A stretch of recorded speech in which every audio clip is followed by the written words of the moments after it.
놈은 여전히 살아있다. 이현의 눈빛이 다시 차갑게 타올랐습니다. 나무꾼은 깊게 숨을 들이마셨습니다. 하얀 입김이 피어올라 안개 속으로 사라졌죠. 그는 평소처럼 도끼를 메고 산을 올랐습니다. 하지만 발밑이 이상하게 질척였죠. 걸을 때마다 흙이 들러붙어 발이 점점 무거워졌습니다. 마치 누군가 발목을 잡는 것처럼 말입니다.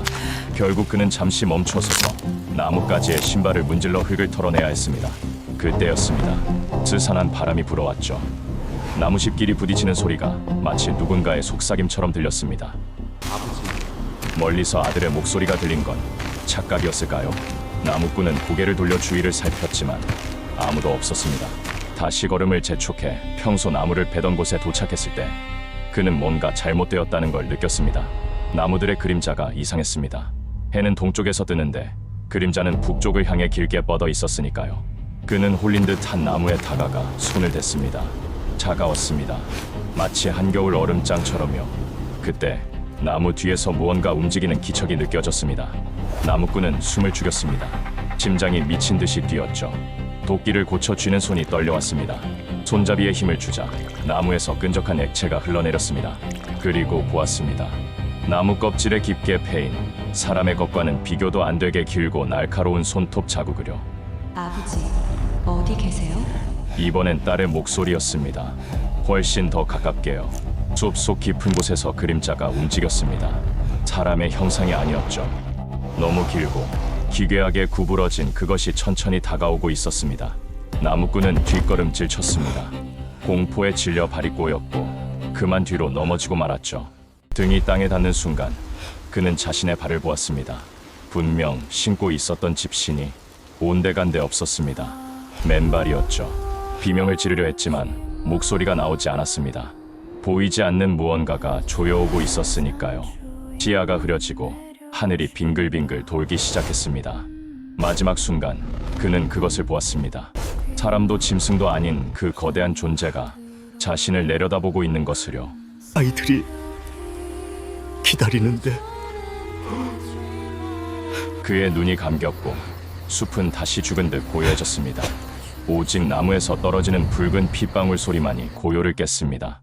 어사 이연이 마을에 도착했을 때 그곳은 이미 죽은 땅이나 다름없었습니다. 말에서 내려 땅을 디디자 발밑에 흙이 질척였습니다. 며칠 전 비가 온 것 치고는 너무 축축했죠. 자세히 보니 그것은 단순한 진흙이 아니었습니다. 마을 전체를 뒤덮은 그것은 검붉게 죽은 피가 섞인 흙이었습니다. 손가락에 묻은 흙에서 역겨운 비린내가 났습니다. 이현은 미간을 찌푸리며 주위를 둘러보았습니다. 그는 가장 가까운 집으로 향했습니다. 반쯤 열린 문이 삐걱거리며 그를 맞이했죠. 집 안은 어두웠고 정적이 흘렀습니다. 부엌 바닥엔 깨진 그릇들이 나뒹굴고 있었죠. 이현은 깨진 그릇 조각을 집어들었습니다. 말라붙은 밥알에서 쉰내가 났지만 그 속에 묘하게 쓴 냄새가 섞여 있었습니다. 부엌 옆 작은 방의 문을 열자 썩은 내가 확 풍겨왔습니다. 방 안엔 아무도 없었습니다. 하지만 구겨진 이불 옆 바닥에 깊게 파인 손톱 자국이 선명하게 남아있었죠. 그 자국은 벽의 기둥을 타고 천장까지 이어져 있었습니다. 마치 누군가 혹은 무언가가 기둥을 타고 올라간 것처럼요. 천장 석가래엔 찢겨진 여인의 옷자락이 걸려 있었고 거기엔 검붉은 피가 말라붙어 있었습니다. 이현은 밖으로 나와 장부를 꺼냈습니다. 붓 끝에 먹을 찍어 냉정하게 현 상황을 기록하기 시작했습니다. 첫 번째 가오, 주민 부재, 다수의 투쟁 흔적, 혈흔 발견, 생존 가능성. 희바, 그는 마을에서 가장 큰 집, 이장의 집으로 향했습니다. 그곳엔 더 많은 단서가 있을 터였습니다. 이장의 집은 기이할 정도로 깨끗했습니다. 대청마루는 방금 닦은 듯 윤이 났고 물과 비누 냄새가 희미하게 남아있었죠.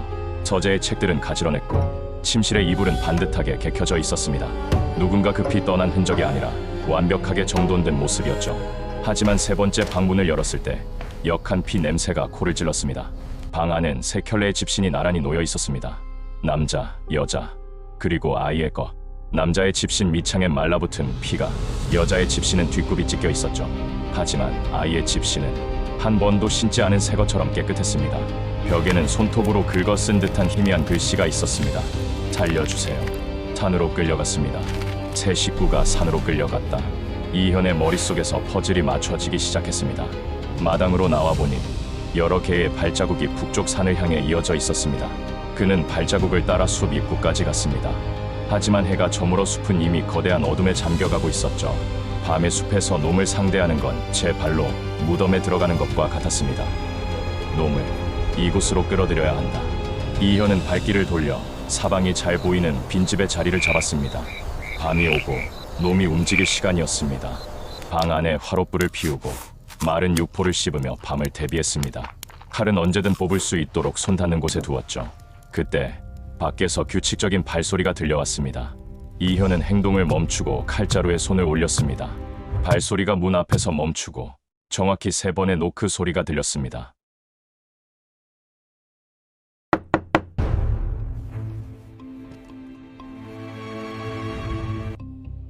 누구시오? 나그네 시람이서요. 묵을 곳이 필요해서 왔단께라우.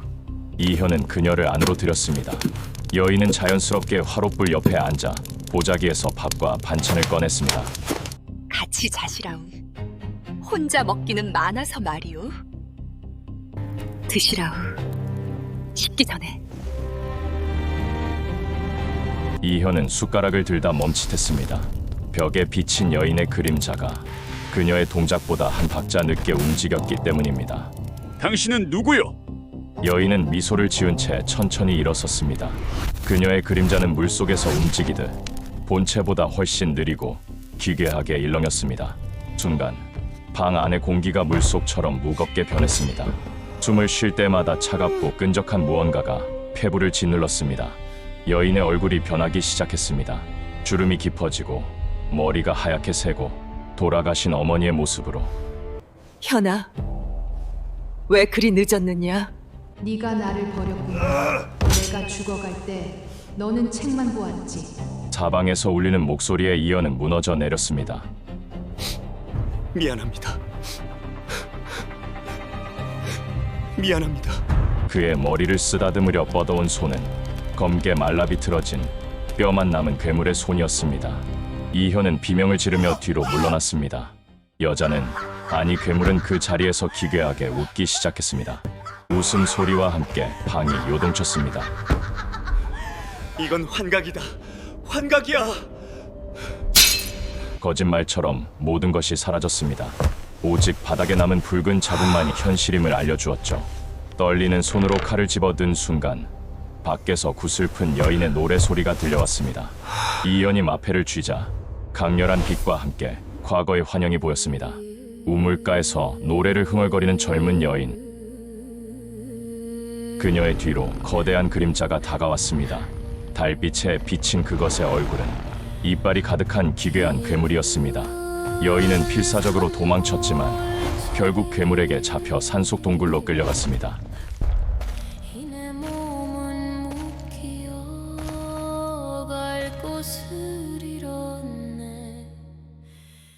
너는 이제 내 것이다. 나는 못 가네. 산군님 부르시면 나는 못 가네. 거기 있느냐? 이놈의 사냥은 끝났다. 이현은 마패의 빛을 앞세워 어둠 속으로 뛰어들었습니다. 동굴 깊은 곳, 집채만 한 괴물이 이현을 기다리고 있었습니다. 놈은 살기를 뿜어내며 달려들었죠. 이현은 망설임 없이 마패의 힘을 개방해 괴물의 미간에 꽂아 넣었습니다. 하지만 빛에 닿은 괴물의 가죽이 녹아내리자 그 속에서 나타난 것은 산군이 아니었습니다. 어머니 기다리는 따뜻한 아랫몸. 고맙습니다. 꿈에선 보이어도 나는 못 가네. 여인은 슬프게 웃으며 빛이 되어 허공으로 흩어졌습니다. 산군이 그녀를 방패막이로 세워둔 것이었죠. 이현은 빈 허공을 잡으려다 주저앉았습니다. 창규였단 말인가? 완벽하게 속은 것입니다. 놈은 여전히 살아있다. 이현의 눈빛이 다시 차갑게 타올랐습니다. 끝까지 쫓아주마. 가요